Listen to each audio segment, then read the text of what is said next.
یعنی motivational speaker آپ کو کہتا ہے کہ میں آپ کو سمجھانے کا، قائل کرنے کا، ایک نشست پہ بیٹھنے کا 5,000 روپیہ لوں گا، اور ہمارے اسٹوڈنٹ وہ 5,000 روپیہ دے کے اس کے پاس بیٹھتے ہیں تاکہ تھوڑا موٹیویٹ کر دے، لیکن اتنی کتابیں لے کے عالم جمعے والے دن بیٹھا ہے، اتنی کتابیں لے کے، اور وہ کہہ رہا ہے تم سے کوئی مطالبہ نہیں، صرف ذرا جلدی آ جاؤ۔ مسجد میں پنکھے چلا دیے ہیں، آسانی پیدا کر دی ہے، وضو کا انتظام کر دیا ہے، چونکہ میں آپ کو ذمہ داری سے کہتا ہوں کہ کچھ چیزوں کے لیے بندے کا دل اگر اس طرح کھل جائے نا جس طرح ہونا چاہیے۔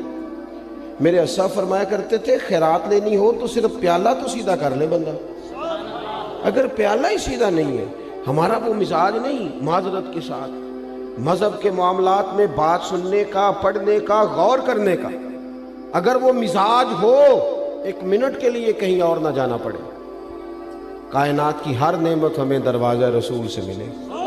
لیکن وہ والہانہ پن، جب میں پڑھتا تھا، اب تو مجھے نہیں پتا، کافی دنوں سے میں نے معلومات نہیں کی، جب میں نے میٹرک کیا تھا تو رزلٹ 31 مارچ کو آتا تھا، تو جو بھی کسی دا آیا 31 مارچ میں، ہاں نہ نہیں کرتے تھی، 31 مارچ کو میٹرک کا رزلٹ آتا تھا، تو جنہوں نے پیپر دیے ہوتے تھے وہ 1 مارچ سے نماز بھی شروع کر لیتے تھے، اور ان کے ابا جی بھی شروع کر لیتے تھے، کیونکہ پیپر دیے ہوتے تھے نا۔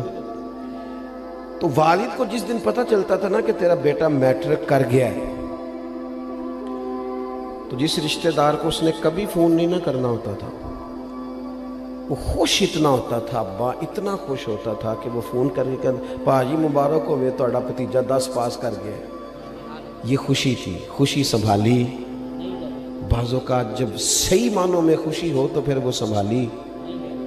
صدقے جاواں واری جاواں یہ اماں ہی کہتی ہے، اور سجدہ بھی اسی کو ہی ہے، لیکن کبھی پتر کا قد باپ کے برابر ہو جائے تو بات ابے سے بھی سنبھالی کوئی نہیں جاتی۔ وہ کہتا ہے اب مجھے خیر ہے میرا بیٹا، وہ الگ بات ہے، بیٹا شادی کے 6 ماہ بعد کہ میں نے علیحدہ ہونا ہے، وہ معاملہ الگ ہے، لیکن باپ بڑا راضی ہوتا ہے کہ قد برابر ہو گیا، پڑھ گیا، قابل ہو گیا۔ صحیح کہہ رہا ہوں، یہ والہانہ پن ہوتا ہے، والہانہ پن رشتوں میں ہوتا ہے، رشتوں کی حساسیت بتاتا ہے، نہ سمجھ آئے تو پھر حضرت انس بن مالک رضی اللہ تعالیٰ عنہ فرماتے ہیں مجھے وہ دن نہیں بھولتا جس دن اللہ کے رسول مکے سے ہجرت کر کے مدینہ طیبہ آئے تھے۔ کوئی حضور کی اونٹنی کے آگے، کوئی پیچھے، کوئی دائیں، کوئی بائیں، کوئی یا محمدہ یا رسول اللہ کا نعرہ لگاتا تھا۔ بنو نجار بڑا قبیلہ تھا، بڑا، وہ قبیلوں میں اعزاز رکھتا تھا، ان کی بچیاں دف لے کے بیٹھ گئیں، خوشی سنبھالی نہیں جا رہی، وہ ننھی بچیاں جو بیٹھ کر وہاں دف بجاتی تھیں، رسول پاک کی جانب اشارے کر کے گاتی تھیں اور کہتی تھی ہمیں معمولی نہ سمجھنا، ہم ہیں بچیاں نجار کے عالی گھرانے کی، ہمیں خوشی ہے آمنہ کے لال کے تشریف لانے کی۔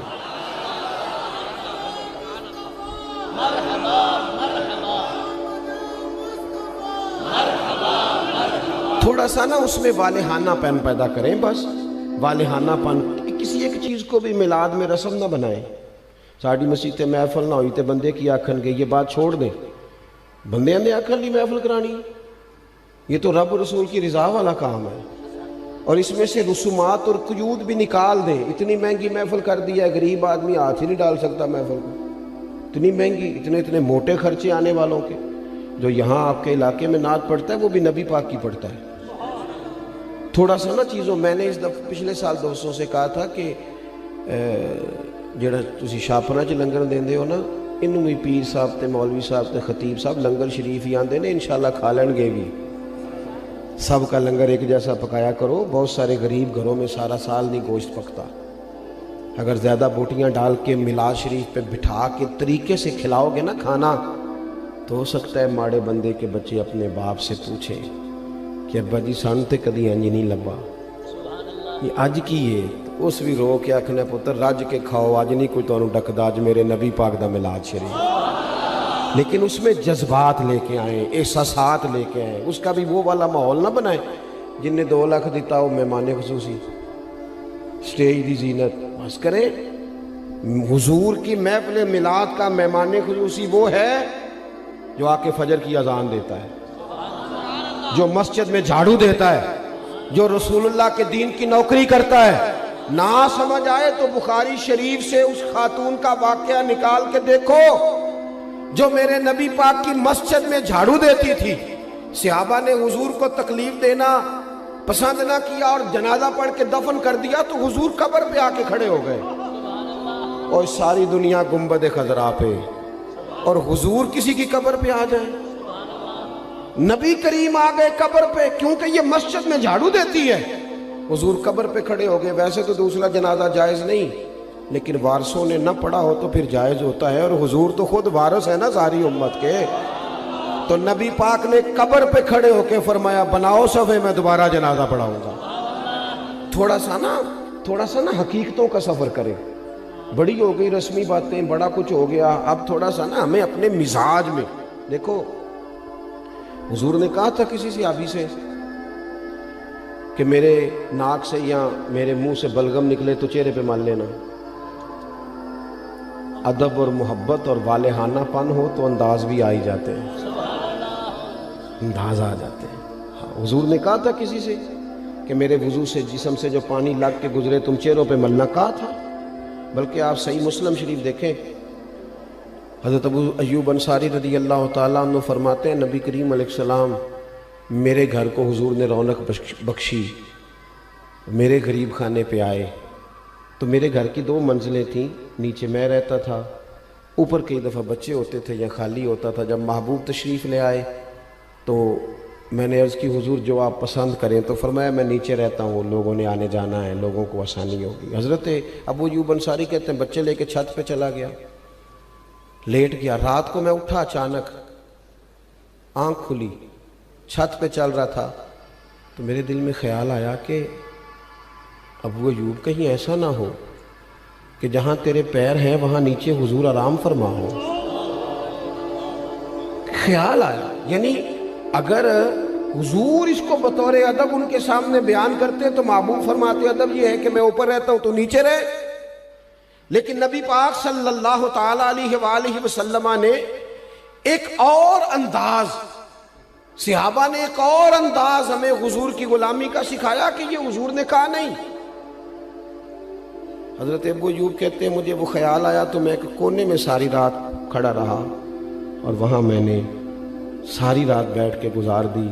صبح آ کے عرض کی یا رسول اللہ میرے بس کی بات نہیں ہے چھت پہ رہنا، جہاں نیچے آپ تشریف فرما ہو۔ محبوب نے یوں نظر اٹھا کے چہرہ دیکھا، اور ان کی قلبی کیفیت اور ان کے باڈی لینگویج اور ان کا انداز کا اخلاص، فرمایا ٹھیک ہے تو بچے لے کے نیچے آ جا اور میں اوپر چلا جاتا ہوں۔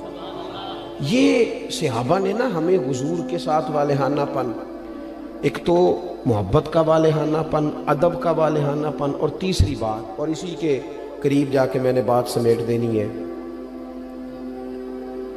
وہ نبی پاک کا حکم ماننے میں والہانہ پن رکھتے تھے۔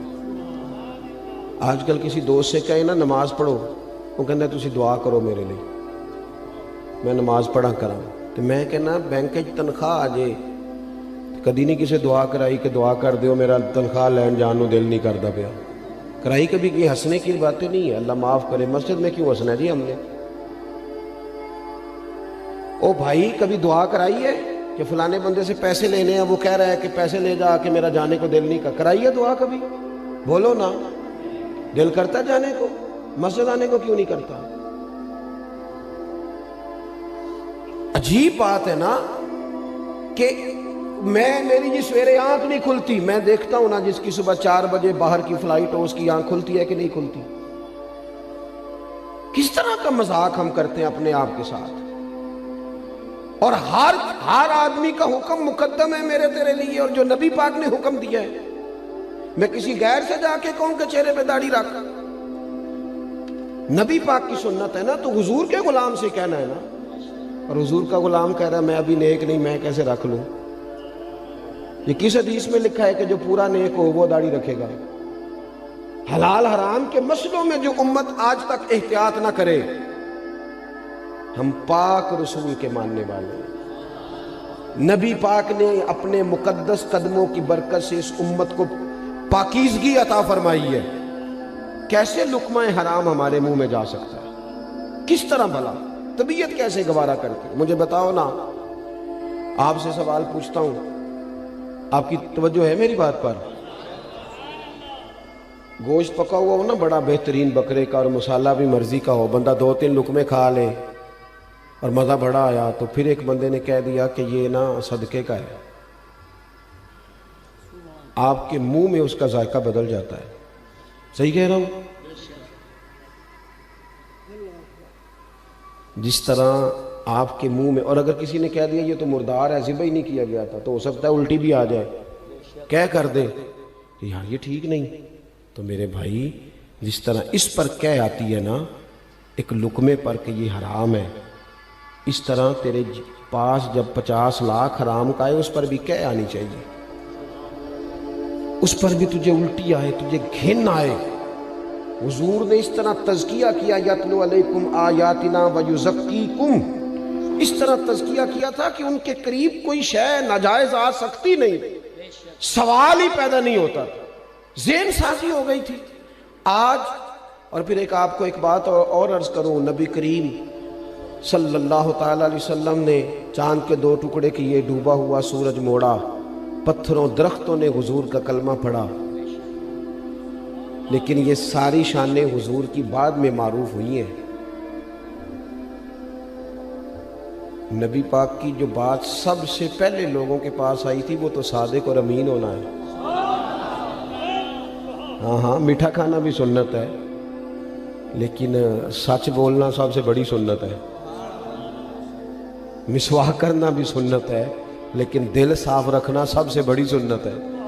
تو یہ کیا بات ہوئی، چند ظاہری چیزوں پر تو عمل ہو جائے اور اسی کو پورا دین سمجھ لیا جائے، لیکن جو نبی پاک علیہ الصلوۃ والسلام نے معرفت کا نور اور روشنی دی ہے اس پر توجہ نہیں، اور بات ماننے میں بہانے، ہیلے بہانے۔ میں نے دیکھا ہے سیانے بیانے بندے اور مسجد کے اجرے میں میٹنگ ہو رہی ہے، اور انہوں نے کئی مولویوں کی پگڑیاں بھی کھول دی ہیں کہ فلانا کوئی کام نہیں کرتا، فلانا پیر غلط ہے، ان کو ساری تبصرے آتے ہیں۔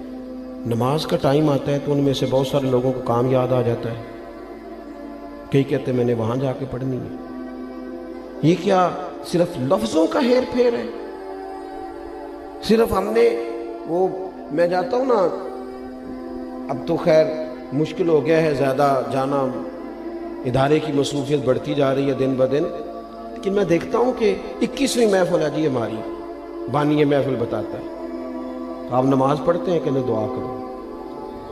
21 مولوی مل کے بھی تجھے نیک نہیں کر سکے۔ میں نے کہا آج کے بعد نہ بتانا کسی کو، وہ کہیں گے کہ